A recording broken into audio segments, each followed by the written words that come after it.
بسم الله الرحمن الرحيم السلام عليكم ورحمة الله وبركاته داوديال meel walbo joogtiin iyo suulbad inoo maqlaysiin kusoo dhowaada youtube-keena qiso iyo waano ood had iyo jeer la uga barateen inaanu kugu soo baahino qisooyin qalbi taabada maantana waxaan kugu soo baahinaynaa qiso si weyn aan u rajaynayo inay wax badan aad ka barataan waxa ay ku saabsan tahay saaxiibkii xumaa qiso murugo waano iyo saameyn qalbiga taabanaysa hamiin madow oo roob da'ayay waddo cidla ah ayuu wiil dhalinyaro ah oo keligiis ahaa socday dharkiisa boodh ayaa ka muuqday wejigiisana murugo culus ayaa indhihiisa ka muuqatay waxa u ekaa qof aan muddo hurdin ma uusan aqoonin halka uu u jahaysan yahay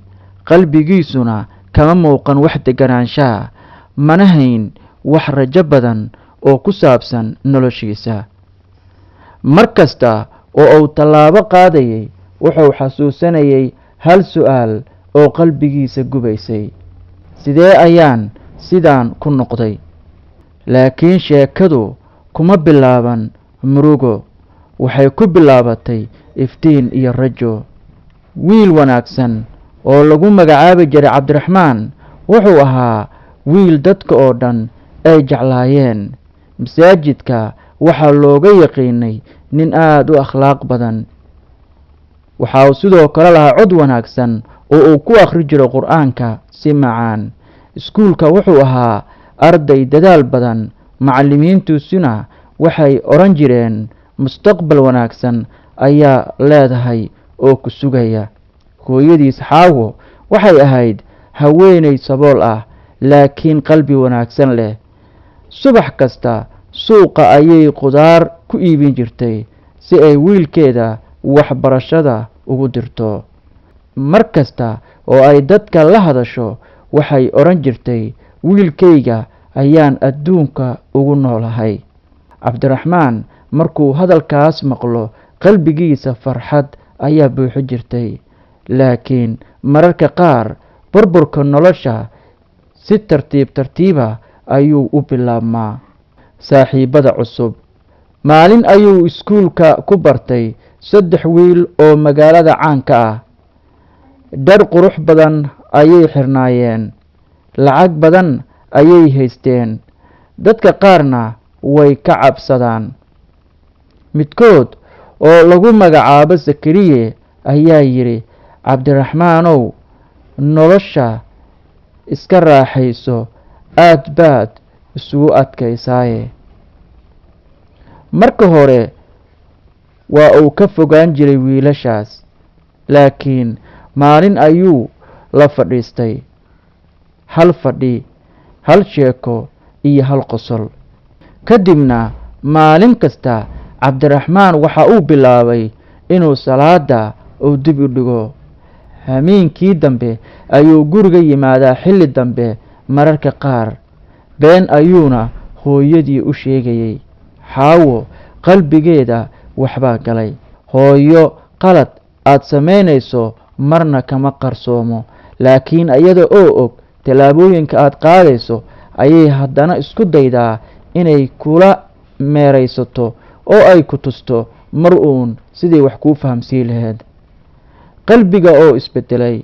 maalin ayuu guriga yimid isaga oo xanaaqsan hooyadiis ayaa tiri wiilkaygiiyow maxaa kugu dhacay wuxuu ugu jawaabay hooyo iga daa waan weynahay xaawo way aamustay laakiin gudaha qalbigeeda waxaa ka dhacayay jab aan cad lahayn hamiinkaas qalbigeeda ayay ka oyday hooyadu waxaana ay tiri allow wiilkayga ii soo celi laakiin cabdiraxmaan ma ogeyn in saaxiibadiisu ay si tartiib ah u qaadeen iftiinkii qalbigiisa labadii tufaax ee hooyadii ay ku imtixaanaysay ayay ka soo iibisay cabdiraxmaan suuqa maalin ayay subax hore aaday hooyadii suuqa waxayna tagtay miiska iyadoo halkaa ka soo qaaday 2 tufaax oo ay u soo qaado gurigeeda, mid cusub oo caraf iyo udgoon leh, iyo sidoo kale midna wuu qudhmay oo waxa uu lahaa kar. 2dii tufaax isagoo arkaya ayaa waxaa lagu wada riday hal meel. hooyadiina waxa ay ku tiri, maalinta beriya 2daa tufaax adigaa iska leh cun. cabdiraxmaan oo qoslaya ayaa imaan jiray guriga. hooyo, maxaad samaynaysaa? ayuu weydiin jiray su-aashaas. iyadoo aamusan ayay 2 tufaax hal bac ay ku wada rido hooyadii. muddo kadib markii ay furtay, kii fiicnaa isna wuu qudhmay. xaawo waxa ay si tartiib ah u tiri, saaxiibka xun sidaas ayuu qofka u beddelaa. cabdiraxmaan wuu aamusay, laakiin qalbigiisa weli ma uusan soo jeesan. hamiinkii mugdiga ahaa ee soo maray cabdiraxmaan. maalin iyo hamiin saaxiibadiisa ayaa ku odhan jiray, caawa lacag sahlan ayaan helaynaa. cabdiraxmaan qalbigiisa cabsi ayuu ka dareemay. maxaan samaynayaa ayuu isweydiinayay. zakariye ayaa qoslay. ragannimada maantay muuja ayuu ku yidhi wiilkii cabdiraxmaan ahaa. waxay galeen dukaan yar oo xiran. cabdiraxmaan gacmihiisa way gariirayeen. waxa uu rabay inuu baxo, laakiin wuxuu ka baqay inay ku qoslaan raggan. wax yar kadib, waardiye ayaa soo baxay. mid ka mid ah saaxiibadiisa ayaa riixay oo ku yidhi, miyaadan arkayn ninka soo baxay? ninkii dhulka ayuu ku dhacay, madaxa ayuuna ku dhiftay dhagax. dhiig ayaa ka daatay. cabdiraxmaan jirkiisa oo dhan wuu gariiray. war maxaad samaynaysaan? ayuu ku weydiiyey saaxiibadiis. laakiin saaxiibadiis way carareen. isaga keligiis ayaana uga tageen goobtii ay mushkiladdu ka dhacday. cabdiraxmaan xabsiga daqiiqado kadib booliiska ayaa ka soo baxay. way yimaadeen. waxa ay ugu yimaadeen halkii ay wax ka dhaceen. gacmaha ayaa laga xiray cabdiraxmaan. habeenkaas xabsiga ayuu galay. xaawo markii loo sheegay dhulkay ku dhacday iyadoo oo ooynaysa. wiilkaygii ayay lahayd wiilkaa hooyadiis. xabsiga gudihiisa cabdiraxmaan hurdo ma helin. habeen kasta wuxuu xasuusan jiray salaadii uu dayacay, hooyadii oo sugaysa, iyo saaxiibadii oo isaga cararay. markaas ayuu fahmay, saaxiibka xun wuxuu kula joogaa marka aad qoslayso, laakiin waxa uu kaa tagaa marka aad dhacayso. booqashadii hooyada. maalin ayay hooyadii u timid isagoo oo ku jira weli xabsigii. wejigeedii wuu daalay, timaha qaar way caddaadeen. markuu arkay hooyadii cabdiraxmaan, qalbigiisu wuu burburay. waxa uu ku yidhi, hooyo, isaga oo ilmo ay ka qubanayso. xaawo waxa ay ku tiri, wiilkaygiiyow, qalad kasta waa laga noqon karaa haddii aad alle u noqoto. cabdiraxmaan madaxa ayuu hoos u dhigay isaga oo ooyaya. amiinkaas markii ugu horreysay muddo dheer waxa uu sujuuday salaada alle. waxaana uu yidhi, allow i cafi oo dembigii aan galay iga dhaaf. toobadda. muddo kadib maxkamadda ayaa ogaatay inuusan isagu dilka geysan. waxaa lagu xukumay xabsi gaaban. intii uu xabsiga joogay waxa uu bartay qur-aanka kariimka. waxa uu noqday qofta dadka kale wanaajiyo. mar kasta waxa uu odhan jiray, hal saaxiib oo xun ayaa dumin kara nolol dhan. dadkii xabsiga joogay qaar ayaa ilmayn jiray marka ay maqlaan sheekadiisa wiilkan. Soo noqosho. Maalin uu xabsiga ka soo baxay, hooyadiis ayay albaabka ku sugaysay. Cabdiraxmaan markuu arkay, waxa uu madaxa saartay gacmaheeda isaga oo ooyaya. Hooyo, iga raali noqo, ayuuna ku yidhi. Xaawo iyaduna way oyday. Wiilkaygiiyow, qofka dhacaa khasaaro ma aha. Khasaaraha dhabta ah waa qofka aan dib u soo noqon, ayay ku tiri. Cabdiraxmaan maalintaas ayuu dareemay in qalbigiisa iftiin ku soo laabtay. Waxaan soo gaarnay qaybihii dambe ee sheekadeenne. Waanada ugu dambeysay sanado kadib oo Cabdiraxmaan la soo ifbaxay. Cabdiraxmaan waxa uu noqday nin dhalinyarada waaniya.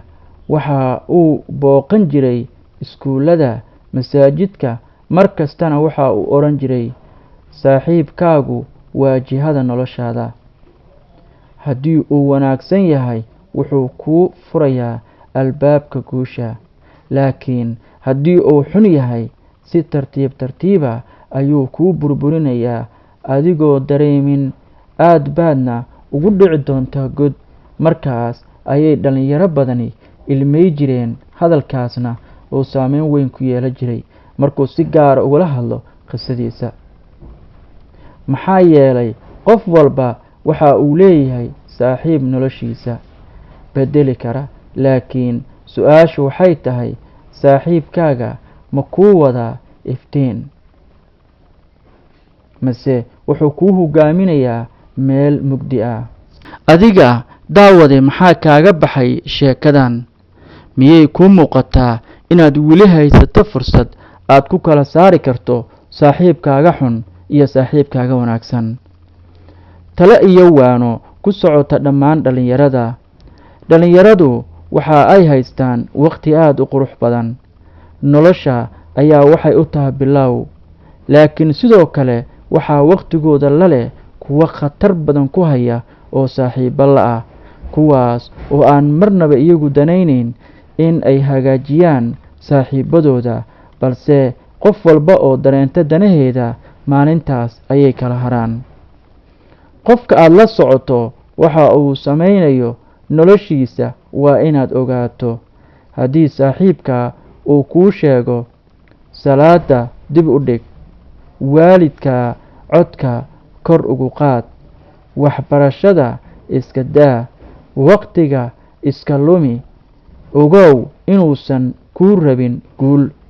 Saaxiibka wanaagsan waa kan ku xasuusiya Alle, kuu sheega runta xitaa marka ay dhibaato ay jirto, kugu dhiirigeliya waxbarasho iyo horumar, kaa celiya qallooca iyo khaladka aad samaynayso. Geedka wanaagsan meel wanaagsan ayuu ka baxaa. Qofka wanaagsanna waxa uu ku koraa dad wanaagsan dhexdooda. Daawadayaashii qiimaha iyo qadarinta inaga mudan, intaas ayaan ku soo afmeeraynaa qisadeennii maanta ku saabsaneed saaxiibkii xumaa ee dhibaatada weyn ay kala daristay Cabdiraxmaan iyo dhibkii kala qabsaday hooyadiis. Adiga maxaa kaaga baxay sheekadan? Miyaad garatay saaxiibkaaga runta ah? Su-aasha isweydiinta mudan waxay tahay, maxaa ka baratay sheekada inta aad dhegaysanaysay? Maxaa la gudboon qof kasta oo dhalinyaro ah si ay u xulato saaxiib wanaagsan oo ku dhiirigeliya noloshiisa iyo horumarkiisa? Keebaa ku wanaagsan inaad yeelato saaxiib ku dhumiya, kaa tuura jidka guusha, iyo inaad barato saaxiib kuu horseeda jidka wanaagsan ee kugu xiraya Alle iyo noloshaada mustaqbalka? Ma kula tahay qofkaaga talo wanaagsan ama kaa hididiilo jecel, ama inaad tilaabo qaada kaa jecel waalidka inay ka soo dhex bixi karto saaxiibadaada?